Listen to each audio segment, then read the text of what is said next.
உங்கள் ஜெயராமத்துறை கருப்பட்டி. இன்றைக்கி என்ன பார்க்க போகிறோன்னா கருப்பட்டி வைக்கிறத தான் பார்க்க போகிறோம். ஆனால் எல்லோரும் நீங்கள் என்ன கடை வைக்காமையா வியாபாரம் பாக்கி அப்படின்னு கேட்காப்புல, நாங்கள் வந்து தொழில் இந்த பனை தொழில் பார்த்து அந்த வியாபாரத்தை அப்படியே பார்க்க நாங்கள் இது பண்ணுறது. அதனால் எங்கிட்ட கருப்பட்டி எல்லாம் ரொம்ப சுத்தமாக இருக்கும் எப்போவுமே. நீங்களே பாருங்கள், வாங்க பார்ப்போம்.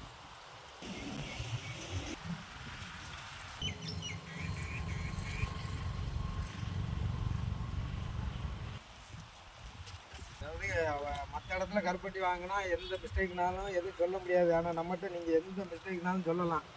கருப்பட்டி வாங்கிட்டு கருப்பட்டி, கல்கண்டு, சுக்கு கருப்பட்டி எதுனாலும் வாங்கி அதில் என்ன மிஸ்டேக்னாலும் நீங்கள் என்கிட்ட ஃபோன் பண்ணி நேரடியாகவே சொல்லலாம் இப்படி இப்படி இருக்குன்ட்டு. மற்ற இடத்துல வந்து அவங்க வாங்கி தான் வியாபாரம் பார்ப்பாங்க. நமக்கு வந்து அப்படி இல்லை. நாங்கள் வந்து நேரடியாகவே அந்த தொழில் பார்த்து வியாபாரம் இது பண்ணுறோம். அதனால் நம்பிக்கையாக வாங்கலாம் நீங்கள்.